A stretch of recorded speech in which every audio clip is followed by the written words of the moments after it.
Siya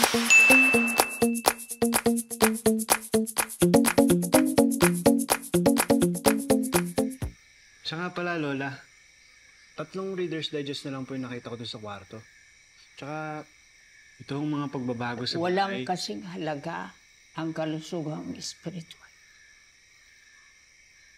Higit sa ano pa man.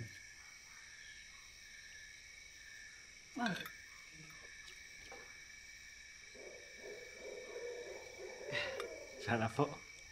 Hindi kami dito gumagamit ng mga kemikal at pestisidyo. Sapat nang pataba sa lupa ang mga dumi ng mga hayop. Sapat na ang yaman ng lupa para yumabong ang mga damo. At ang mga damo, sapat na sa pangangailangan ng mga hayop. Kung balanse ang pagkain ng tao, hindi na kailangan ang malalawak na rancho sa mundo para lang sa karne. At hindi rin kailangan ng mga hayop ang matapang at nakasasamang mga gamot. Maiiwasan ng mga tao ang maraming sakit.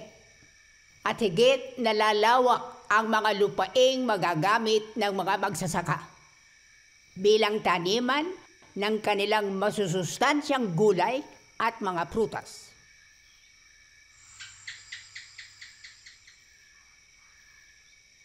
Iyan ba ang pinag-aaralan mo sa Maynila? Maaring mabuhay ang tao nang walang ganyang gamit. Paano bang itinatagal ng ganyang bagay bago palitan dahil iba na naman ang uso? Walang tigil ang tao sa paggamit ng enerhiya. Basta may pagkagastusan ng kuryente, gagawin niya.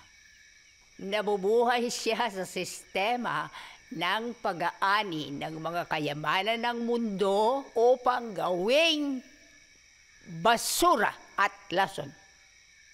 Hangalang tao dahil sa pag-iisip na siya ang hari ng santinakpan.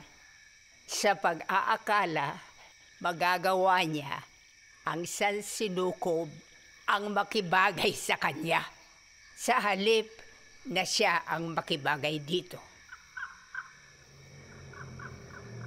Nalalapit na ang mga araw na magiging 2 na lang ang panahon ng mundo. Tagtuyot at panahon ng mga pagbaha. Darating ang maraming sakit.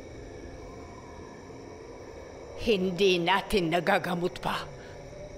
Nakakahawa, madaling kumalat, at walang lunas. Higit pang maghihirap at magugutom ang mga tao.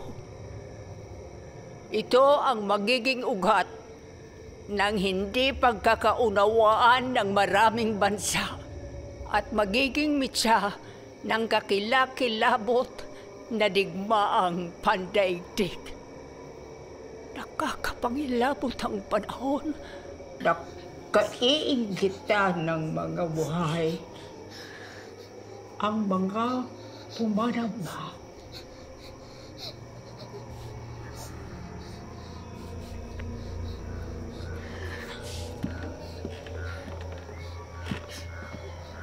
Tana.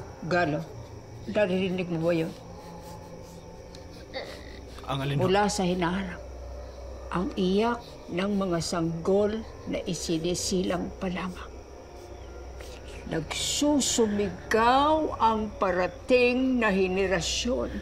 Nagsusumamo. Nagmamakaawa. Tana. Humihingi ng tulong.